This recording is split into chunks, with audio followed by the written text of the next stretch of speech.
guys, it's Amanda again. Hopefully I am helping you guys out a little. So we're going to go over a couple things today. Which kind of program to go into, the certification process after you're done with school. Today I'm going to probably make it a little bit easier than the first video. I know the first video was a lot, but I wanted to make sure that I got that information out before I got into anything else. Let's get right to it and let's talk about the programs and the certification.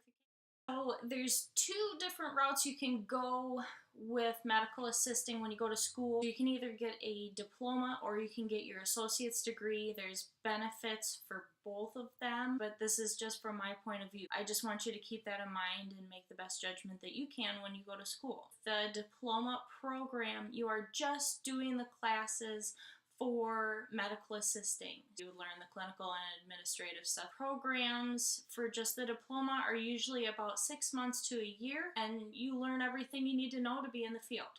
The benefit of doing the diploma is you're going to get in the field a lot faster. I wanted to be out there. I want to be doing what I love. I wanted to be in the medical field. I wanted to just hit the ground running. And by the time that the gals and guys that I had went to school with that did the associates got into the field, I had already been there for almost a year and a half. With the associate's degree, you're going to be doing your math classes, you're going to be doing English, you're going to be doing the science classes as well. The associate's degree is a 2-year program, and the associate's degree is usually good for people that want to move on. They want to do nursing, they want to do that kind of thing. It makes it a little bit easier. The other benefit to doing the associate's degree that I can see, they let you teach. Unfortunately, I can't teach, so maybe it's a good thing that I'm doing these videos. It lets me put my point of view out there and hopefully teach you guys about some of this stuff too. One thing that I will say, if you have to take out student loans or if you're concerned about how much money you have to spend on going to school, it's something to definitely look at as well. With my school, I owe about 1/3 of what the other medical assistants I went to school with had to pay to do the associates, because my school luckily had both.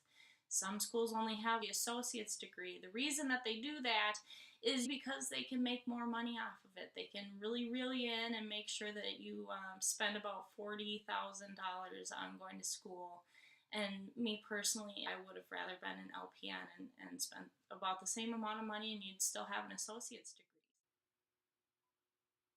Let's get to the second part of it that I want to talk about, your externship. Once you're done with your schooling, no matter if it's the diploma or if it's the associates, you're going to have something called an externship. Working side by side, you have a mentor that is a medical assistant, and you are stuck with them the whole time. Some schools, they help you with that. They actually set you up with an externship, which is super nice. That's what my school did for me. They kind of weren't smart about it. Sometimes you have to do interviews.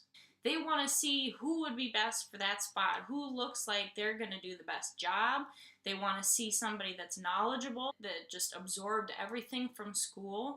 And I know that might be scary, but that's really what they're looking for, because it's easy to go to school and you get that kind of stuff, but once you get in the field, you have to have the street smarts part of it too. I had 3 different interviews and they told me that they had already hired someone on, but they wanted to do my school a favor and at least get me in so that I can have an interview and have that experience, which I thought was crap.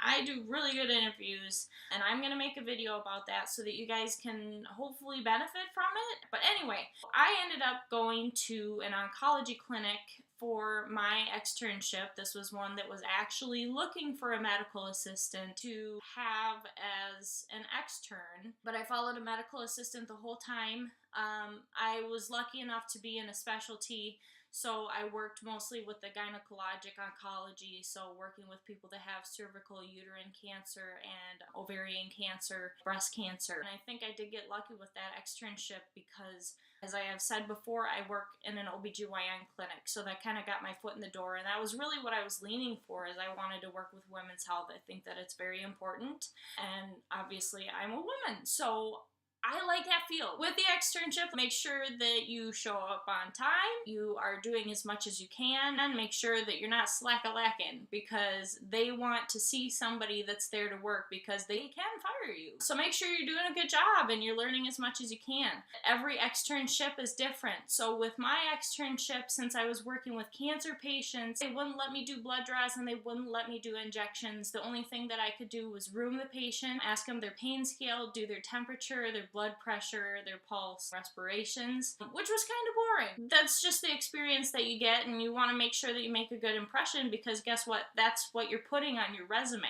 Your externship does count on your resume, and you need to make sure that if your future employer, that you left a good impression, so that when they call up that place, that they know that you were there to work and that you were a good intern for them.